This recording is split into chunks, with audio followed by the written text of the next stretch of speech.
Okey, Assalamualaikum. Nama saya Wan Amirul Haziq bin Wazimin. Saya dari DAQ1A. Saya daripada grup 6 yang terdiri daripada 4 orang, iaitu Haikal Iman, Azamuddin, Nazrul dan saya. Untuk kajian kes aquaculture ni, saya cari di pakcik Google dan saya terjumpa satu company ni. Satu company ni saya call dan tak dapat. So saya try cari dekat YouTube. Saya jumpa satu company ni juga di Sinar Harian dan alhamdulillah saya jumpa. Tapi saya tak jumpa nombor. Saya tahu alamat dia saja. Dan saya pergi rumah dia dan saya buat temu janji dengan dia dan dia kata dia setuju untuk buat rakaman untuk kajian kes aquaculture, dan keesokan harinya saya diminta untuk pergi. So jom kita pergi tengok.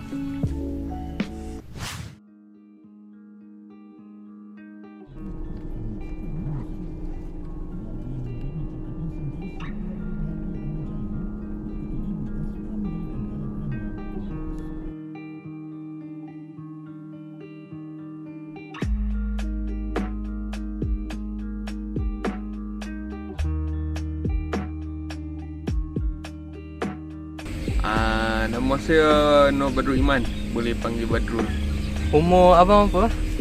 Umur saya dah 37. Saya pengurus lah, owner company lah, owner syarikat. Latar belakang tak ada, buat terus daftar syarikat, buat ikan geli lah.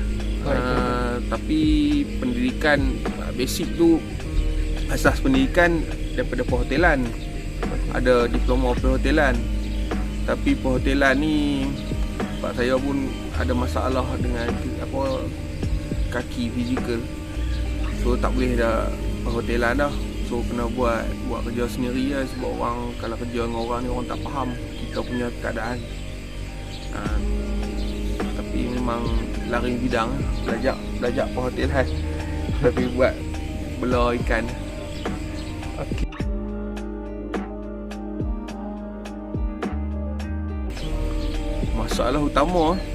Masalah utama modal.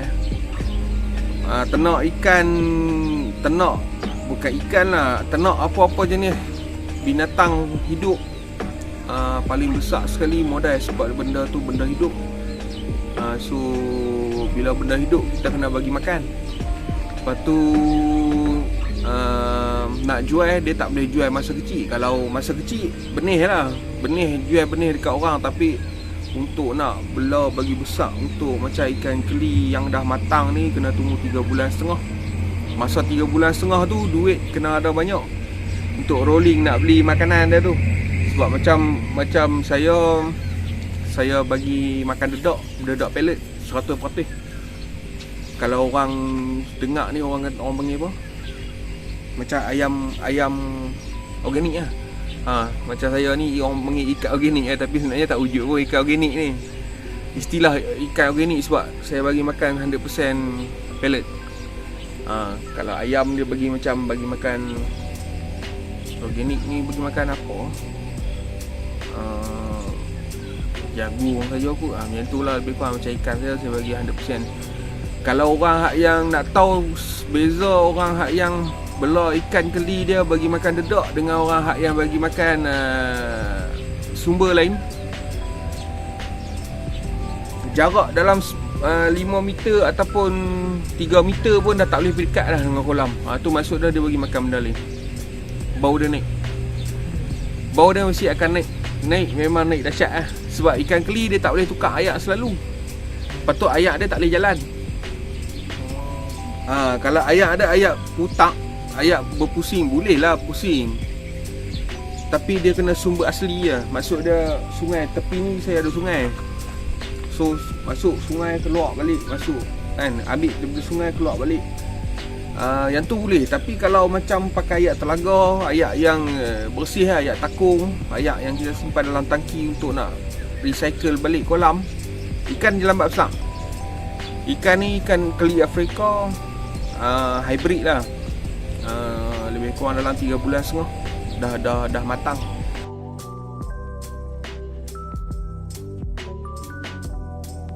Sumber air macam saya kata tadi kolam apa sungai Sungai semula jadi je. Lepas tu itulah dia salah satu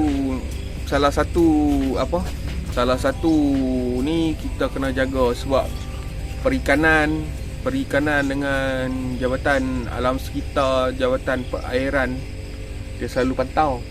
Sebab sungai ni sungai biasa, bukan sungai macam Sungai Perlis yang tu lah. Dia yang ni sungai kampung. So dekat sini orang guna untuk tanam sayur apa semua. So sungai ni taklah jernih tapi bersih. So untuk nak proses buang air apa semua, bila ambil air daripada sungai nak buang, dia tak boleh direct ke sungai balik. Sebab benda ni, ikan keli ni dia memang air kena bukan kotor, tapi air dia tak boleh tukar selalu kalau tidak dalam bab besar. Kalau tukar selalu 9 bulan kot baru betul-betul besar. Sebab dia ikan keli dia makan phytoplankton. Spirulina tau, spirulina. Spirulina tu mikroorganisma lah. Dia makan dia mikroorganisma yang ada dalam air tu, yang kecil-kecil tu. Tapi bila dia banyak dia jadi hijau. Phytoplankton, zooplankton, tu makanan dia, makanan sampingan. Cuma boleh survive sebab ikan keli ni dia jarang tukar air. Dia jarang tukar air, tapi cara pemakanan tau. Kalau kita bagi makan, sebab banyak orang bagi makan perut ayam, kepala ayam, isi ayam yang dah macam dah berbau sikit kan. Sebenarnya kalau dengar tu kita kata geli je. Tapi hakikat dia hak tu lah sumber protein yang paling banyak. 100% protein. Kan tak kira lah apa jenis protein pun, hak yang ni lemak ke apa, ayak memang akan kena tukar 2 minggu sekali sebab naik bau. Dia memang macam tu. Tapi ayak tukar selalu, kita bagi makan protein, dia cepat agak besar. Tapi problem dia, siapa pun tak boleh main dekat. Busuk dia yang amat sangat.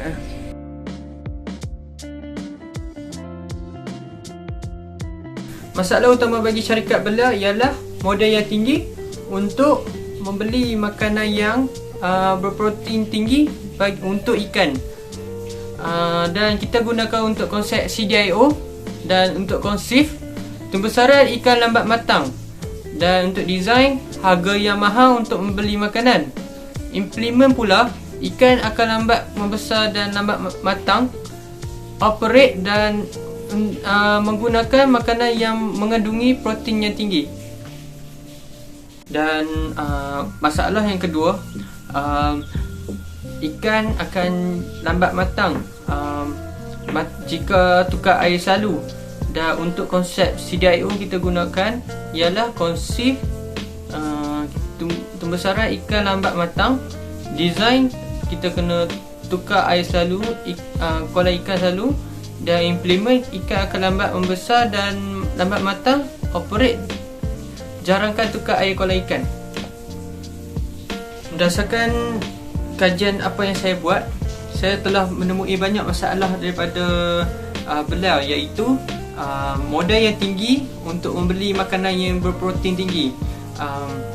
Beliau hanya menggunakan dedak yang berprotein rendah untuk kolam ikan keli beliau.